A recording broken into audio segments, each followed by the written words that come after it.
Philips 5500 ou Philips 5400. Est-ce que la 5500 est véritablement mieux? Est-ce que c'est seulement un coup marketing? Après des tests approfondis, les machines face à face, voilà ce que j'ai constaté, je vous dis tout. Salut à tous, je m'appelle Colin, vous êtes sur Café Lista, la chaîne qui vous apprend tout sur le café à la maison. Aujourd'hui, on va explorer une question que vous m'avez beaucoup posée. Quelle est la différence entre la 5400 de Philips et la 5500? Comme toujours chez Café Lista, vous le savez, on est une petite chaîne dédiée au café. Et ici, c'est mon avis qui est donc totalement indépendant. Et si vous voulez en savoir plus sur les machines, sur les prix actuels, les autres informations, vous trouverez tout ça dans la description, vous avez les liens, n'hésitez pas à aller y jeter un œil. Voyons maintenant vraiment ce qui différencie ces deux modèles. On va commencer avec le design et avec l'interface. Bon, alors déjà, je pense que vous pouvez le voir, au premier coup d'œil, deux machines sont quasiment identiques. On est sur les mêmes dimensions, même largeur, même profondeur, même poids, même réservoir d'eau de 1,8 litres qu'on peut retirer vers l'avant, même bac à grains, 275 grammes, même système aromacile, mais vous allez voir, sur la 5500, c'est un peu différent et ça va avoir un impact très important après. En les observant de plus près, on a des petites différences esthétiques, elles sont subtiles. Quelles sont-elles? Le plateau égouttoir a un design légèrement différent. Le chauffe-tasse présente lui aussi petite variation de style.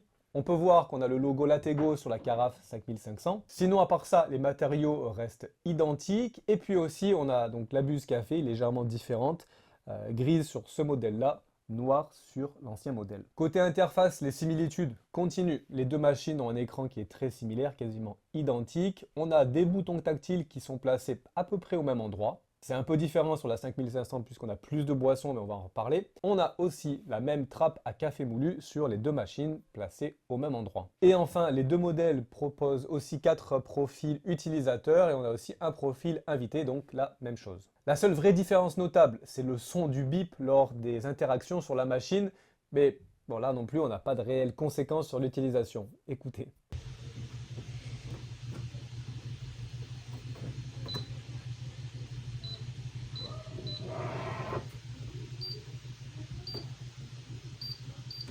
Verdict de ce premier round, on a une égalité presque parfaite, hein. Pour le design et pour l'interface, ces machines sont des jumelles avec quelques détails cosmétiques différents. Bon, rien qui justifie vraiment une différence de prix, mais vous allez voir, c'est après que ça se joue. Mais avant de continuer, si vous voulez apprendre à bien régler votre machine à grains, et c'est particulièrement important sur ces modèles, je vous ai créé un petit guide, comment régler sa machine automatique en 5 étapes. Vous trouverez le lien juste en bas dans la description, vous pouvez aller le télécharger, c'est gratuit, ça vaut le coup. Passons maintenant à la deuxième partie, la performance du café, l'extraction, les boissons, quelles sont les différences entre les deux modèles? C'est ici que les choses deviennent donc vraiment intéressantes. Alors en fait, les deux machines, elles partagent le même cœur technique, c'est-à-dire on a un moulin identique en céramique, réglable sur 13 positions, la pompe, ça ne change pas non plus, et bien sûr le système Latego ici qui est très efficace, c'est le même. Mais première différence majeure, la 5400 proposait 12 recettes, tandis que la 5500 en offre 20. Alors d'où viennent ces 8 boissons supplémentaires? Il s'agit principalement des boissons glacées, boissons lactées, extraction à froid. Enfin, extraction à froid, vous allez voir une petite différence. La 5500 introduit donc toute une gamme de café glacé, café froid, ice latte, cappuccino froid, pareil pour l'espresso. Alors comment ça fonctionne? En fait, c'est comme sur les autres marques, le système en soi n'est pas vraiment révolutionnaire. On n'est pas sur une véritable extraction à froid. On n'est pas sur un café qui va infuser pendant 12 heures au frigo par exemple. Ici, la machine nous demande de mettre des glaçons dans la tasse et puis elle va verser un espresso dessus. Alors il ne va pas être chaud à la même température, il va être quand même tiède. Le résultat ici est correct. L'espresso va faire un petit peu fondre les glaçons, ce qui peut diluer légèrement le café. Donc comme je l'ai dit, on n'est pas sur une véritable extraction à froid, mais ça c'est pas spécifique à Philips, c'est pareil pour la plupart des autres marque. Et donc tout ça, vous le retrouvez sur ce modèle, mais pas sur la 5400. On a aussi la fonction Extra Shot. Alors elle est présente sur les deux modèles, elle fonctionne de la même façon. C'est une option qui permet d'ajouter un shot intéressant pour intensifier un peu votre boisson. Sur les deux machines, elle fait le travail et c'est particulièrement apprécié parce que chez Philips, de temps en temps, l'espresso peut être un petit peu léger. Dernier point technique important, on a ici la fonction Quick Start sur la 5500. Alors contrairement à la 5400 où il faut allumer la machine et puis là on va attendre qu'elle chauffe, on a un cycle de rinçage, c'est pas très long mais vous pouvez quand même compter une minute. La 5500 elle s'allume automatiquement. Vous allez pouvoir choisir ensuite votre boisson et la chauffe se fait au moment où vous appuyez pour la préparation de la boisson. Donc ça fait quand même gagner quelques secondes si vous êtes pressé le matin. Ce que j'apprécie vraiment sur ces deux machines, c'est la simplicité et la rapidité d'utilisation pour l'espresso et surtout pour le système Latego. On l'a dit, l'espresso peut être un peu léger, la mousse manquait un petit peu de texture, mais c'est vraiment la machine à café, je pense, idéale pour la famille dans cette gamme. Et pour ça, ces deux modèles sont excellents. Verdict de cette deuxième partie, on a quand même un avantage significatif pour le nouveau modèle. Les cafés froids et le système Quick Start sont assez intéressants. La fonction extra chaude permet de rajouter une dose espresso, c'est là aussi apprécié. Passons maintenant à la partie 3 et c'est ici que se joue vraiment peut-être la différence la plus flagrante entre les deux machines. On va parler du bruit et puis après de l'entretien. Mais c'est surtout sur le bruit que les choses se jouent. Alors j'ai mesuré le niveau sonore lors de la mouture et avec la 5500, écoutez ce que ça donne.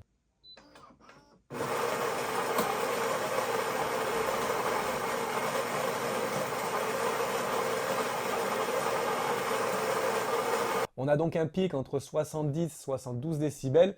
C'est honnêtement une des machines les plus bruyantes que j'ai pu tester. C'est strident, c'est aigu et c'est franchement pas très agréable. Maintenant, avec la 5500, alors est-ce que vraiment c'est un coup marketing ou pas? Écoutez la différence, même endroit, même sonomètre, même mesure.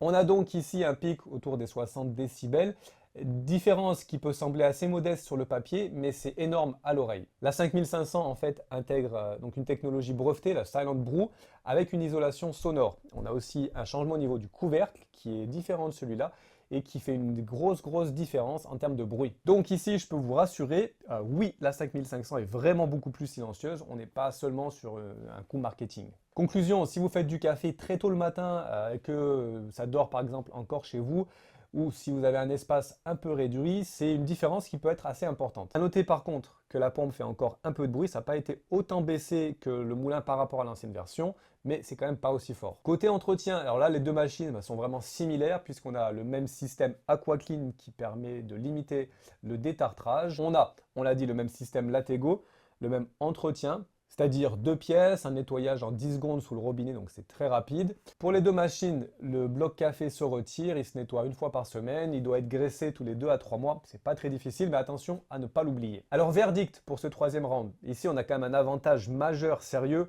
au nouveau modèle de Philips. La réduction du bruit est probablement l'argument ici le plus convaincant pour choisir ce nouveau modèle. Petite question pour vous, quelle machine choisiriez-vous entre les deux? Alors, qui devrait acheter quoi? La 5500 peut quand même rester une bonne idée, surtout en ce moment, quand on est en train de chercher par exemple des bonnes affaires, avec des promos, c'est un modèle qui va être tranquillement remis au placard, donc on va peut-être pouvoir trouver des bonnes promotions. Évidemment, l'utilisateur qui boit principalement des cafés classiques, pas besoin de café glacé par exemple, ne sera pas forcément intéressé par celle-là. Et enfin, si le bruit vous dérange pas, ça peut être intéressant de regarder la 5400. Par contre, je vous dirais, partez sur le nouveau modèle à 5500 pour une famille, si vous avez plusieurs utilisateurs. Évidemment, si vous êtes sensible au bruit, il y a eu un vrai travail qui a été fait dessus, donc ça c'est idéal. Ça en fait maintenant une des machines les plus discrètes. Si vous êtes amateur de café glacé, là aussi ça peut être intéressant. Alors une chose que je voulais mentionner, c'est aussi important, c'est qu'il existe une troisième option que vous devriez peut-être considérer. On a la Philips 4400. Alors c'est une machine qui est un petit peu moins chère que ce modèle-là, qui offre moins de boissons, on en a 14 par rapport à 20 sur ce modèle, mais elle intègre aussi la technologie Silent Brew et la fonction de café glacé. Donc ça peut être un compromis intéressant à regarder. J'espère que cette comparaison vous a aidé à y voir plus clair entre ces deux machines. Si vous avez apprécié cette vidéo, vous pouvez aller mettre une petite mention j'aime en dessous. N'hésitez pas à vous abonner, je vous assure, ça peut faire vraiment une grosse différence pour qu'on puisse continuer à produire des vidéos comme celle-ci. Je suis en train de vous préparer un guide complet des réglages de cette machine, donc là encore, si vous ne voulez pas le rater, abonnez-vous. Si vous avez aimé cette vidéo, je pense que vous allez adorer celle qui apparaît ici. Bon, je vous souhaite une très bonne journée, je vous dis à bientôt sur Café Lista. Ciao.